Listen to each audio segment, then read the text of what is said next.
Welcome friends, आज मी share करते आहे बीटरूट कटलेट की जे करायला सोपे आहेत आणि तेवढेच चविष्ट पण बनतात। तर आता आपण रेसिपीला सुरुवात करूया। बीटाचे कटलेट करण्यासाठी मी इथे काही बीट घेतलेले आहेत। हे बीट सगळे मी स्वच्छ धुवून घेतलेले आहेत आणि त्याचबरोबर मी इथे केळ्यांचा वापर करणार आहे। कटलेट बनवताना त्यामध्ये नेहमी बटाटा वापरला जातो, पण त्याऐवजी आज मी कच्ची केळी वापरणार आहे। तर इथे बीटरूट आणि ही केळी प्रेशर कुकरमध्ये 4 ते 5 शिट्ट्या करून वाफवून घ्यायची आहेत।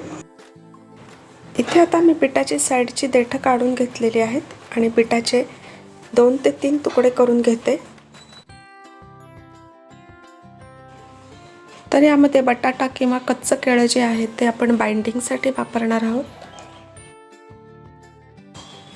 आता हे बीटरूट आणि केळी कट करून झालेत आणि आता एका प्रेशर कुकरच्या डब्यामध्ये मी ही दोन्हीही ठेवून देते।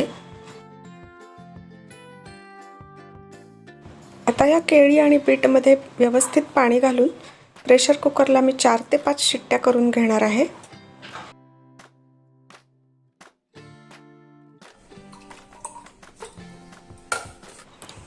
तर हे बीटरूट आणि केळी आता चांगली शिजलेली आहेत आणि मी ती प्रेशर कुकरमधून काढून घेतलेली आहेत।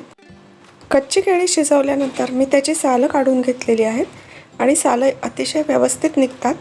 आणि आता ही जी शिजवलेली केळी आहेत ती किसून घेऊया। कटलेटसाठी आपल्याला केळ्यांचे तुकडे किंवा काही भाग आला तर ते कटलेट व्यवस्थित होणार नाहीत, म्हणून मी ती केळी सगळी किसून घेणार आहे।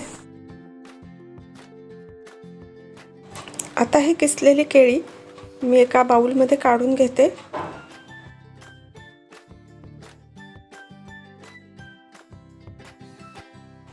तसंच आता बीट बघूया।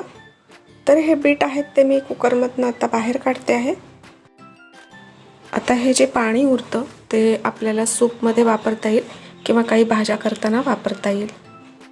आता इथे या बीटाची सालं काढायची आहेत। बीटाची सालं अतिशय सहजपणे निघून येतात।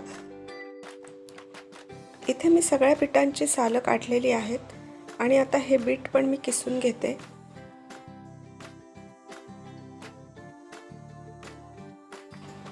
तर इथे आता हे बीट मी किसायला घेतलेले आहेत।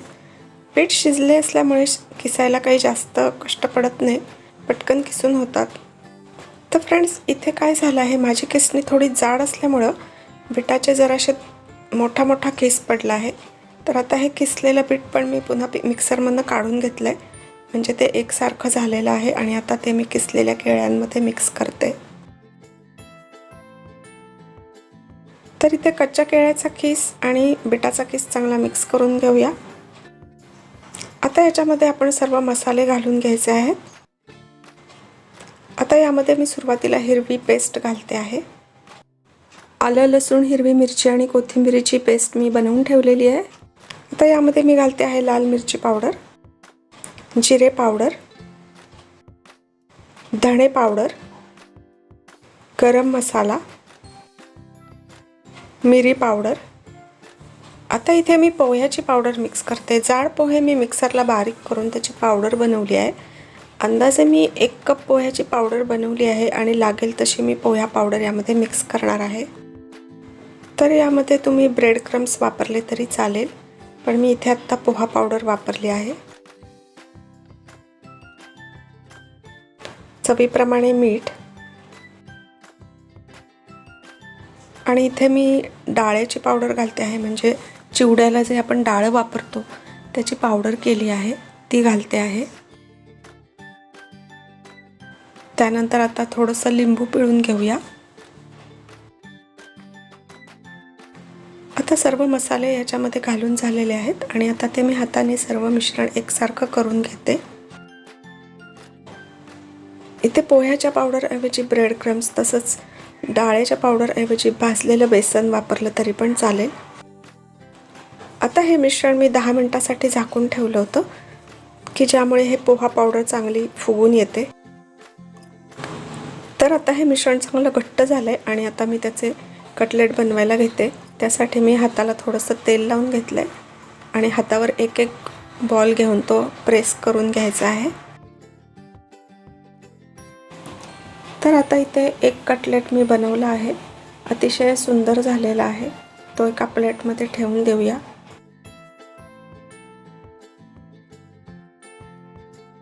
आणि आता असेच मी सर्व बाकीचे कटलेट्स बनवून घेते आहे.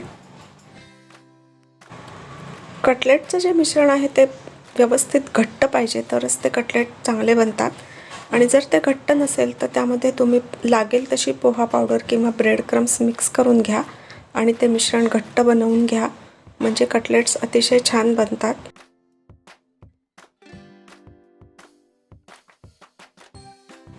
तर इथे आता मी सर्व कटलेट्स बनवून घेतलेले आहेत.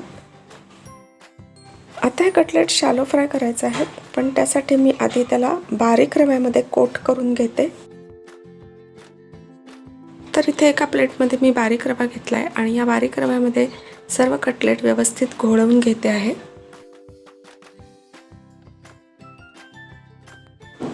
तर आता हे सर्व कटलेट रवा लावून तयार झालेले आहेत. तर हे आता रेडी झालेले कटलेट फ्रीझरमध्ये 1 ते 2 दिवसांसाठी स्टोअर करता येतात आणि पाहिजे तेव्हा तुम्हाला शॅलो फ्राय करून घेता येतील. इथे एका पॅनमध्ये मी तेल घातले आहे आणि त्यामध्ये मी 5 ते 6 कटलेट शॅलो फ्राय करायला ठेवले. 5 मिनिटांनंतर हे कटलेट मी दुसऱ्या बाजूनी फ्राय करून घेते.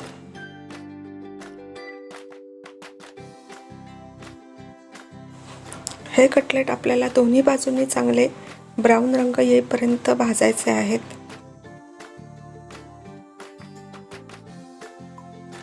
तर अशा प्रकारे हे बीटरूट कटलेट दोन्ही बाजूंनी चांगले ब्राऊन रंग येईपर्यंत मी शॅलो फ्राय करून घेतलेले आहेत. तर आता ही कटलेटची पहिली बॅच तयार झालेली आहे, ती आता काढून घेऊया. तर हे कटलेट तुम्हाला डब्यात देता येतील किंवा घरी पण कधी स्नॅक म्हणून बनवता येतील.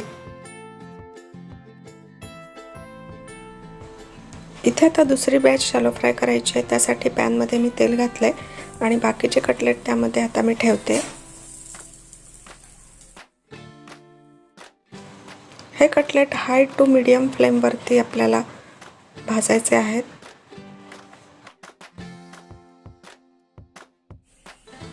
कटलेट भाजताना मध्ये मध्ये वरून तेल सोडायचं आहे की ज्यामुळे कटलेट छान कुरकुरीत बनतात. तर आता इथे कटलेटची दुसरी बॅच पण छानपैकी भाजून तयार झालेली आहे, तर ते मी आता काढून घेते.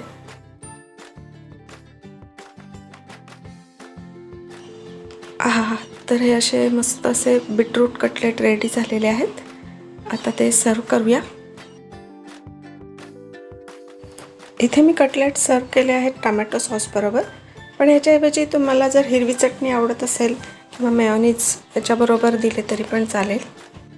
तर फ्रेंड्स, ही रेसिपी कशी वाटली ते मला कमेंट करून सांगा आणि आपण पुन्हा भेटूया अशाच एका रेसिपी बरोबर. तोपर्यंत हेल्दी खा आणि हेल्दी राहा. Bye bye.